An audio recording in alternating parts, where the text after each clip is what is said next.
विश्व 24 न्यूज हर पल आपके साथ। नाव सांगा, आज आपण जिल्हाधिकारी आणि पोलीस अधीक्षकांना भेटलात, काय संदर्भ आहे?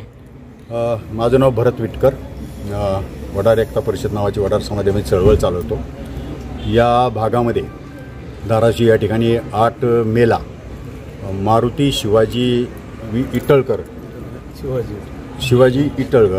या मुलाचा आपल्या बहिणीची छेड का काढतो हे विचारायला गेलेल्या भावाची इथल्या नराधमांनी त्याची ठेचून हत्या केलेली आहे आणि त्या घटनेला आज जवळजवळ महिना होत आला।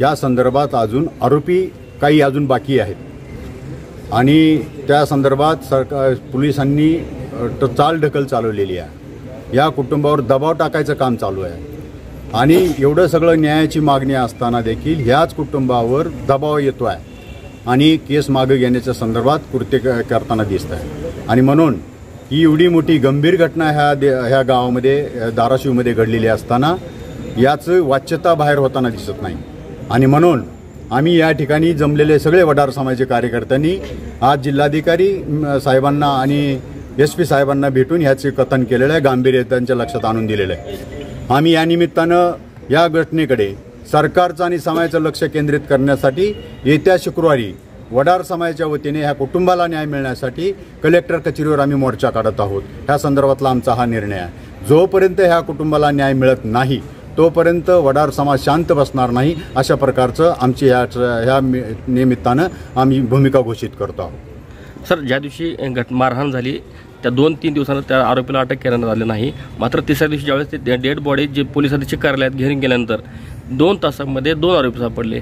त्यानंतर पुढील आरोपी सापडले आहेत। त्यानंतर हे लोक प्रकाश आंबेडकर यांना भेटले, त्यांना भेटल्यानंतर परत एक आरोपी सापडला आणि मुख्य आरोपी आणखी फरक आहे, याकडे आपण कसं पाहताय?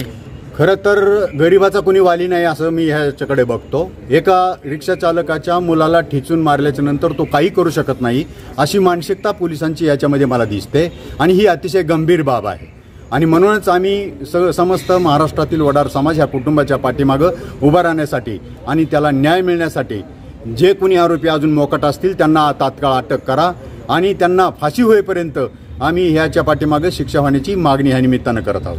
तर पीडित कुटुंबाच्या आईवडिलांनी प्रकाश आंबेडकर यांना भेट दिली आणि त्यांना भेटल्यानंतर त्यांनी पोलीस निरीक्षकांना फोन केला आणि तात्काळ यांचा पूर्ण जबाब घेऊन ते जे काय सांगतात ते पूर्णिमध्ये नाव घेणार आरोपी अटक करा असं सांगितल्यानंतर पण अद्यापही त्या आरोपीला अटक करण्यात आलं नाही, याकडे आपण कसं पाहताय?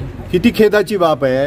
म्हणजे सामाजिक चळवळीसाठी अग्रगण्य नाव असणारे ॲडव्होकेट बाळासाहेब आंबेडकरांनी सांगून सुद्धा जर पोलीस प्रशासन दखल घेत असेल तर किती निबरगट्ट पोलीस आहेत याचा आपल्याला अंदाज येतो आणि म्हणूनच मला असं वाटतं की ह्या कुटुंबाच्या पाठीमागं समस्त समुदायाने बहुजनांनी ह्याच्या पाठीशी उभं राहिलं पाहिजे आणि न्यायासाठी लढलं पाहिजे, ही आमची भूमिका आहे। तरी घटना करून तब्बल 1 ते 1.25 महिना होत आहे, मात्र आपण यांना भेटण्यासाठी इतका उशीर का केला? खरं तर ही एक कुटुंब आहे आणि एकटं राहतं आहे त्या वस्तीमध्ये, त्याचा समन्वय इतर समाजाशी कमी होता।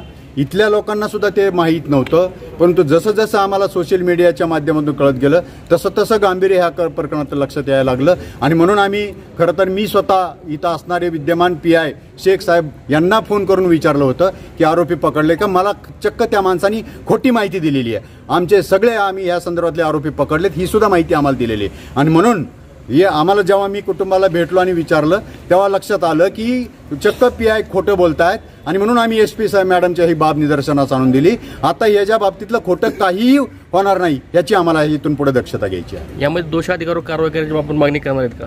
हां, नक्कीच। म्हणजे ज्यांनी ह्या गुन्ह्यामध्ये कृत्य केलेलं आहे हे नराधमांना जोपर्यंत फाशी होत नाही त्याचीच मागणी आम्ही करणार आहोत आणि जोपर्यंत फाशी होत नाही हा आमचा लढा थांबणार नाही। राज्यातील महत्त्वाच्या आणि आपल्या भागातील ताज्या बातम्या पाहण्यासाठी आजच आमच्या विश्व 24 न्यूज चॅनलला YouTubeवर सबस्क्राईब करा आणि बेल आयकॉन प्रेस करा।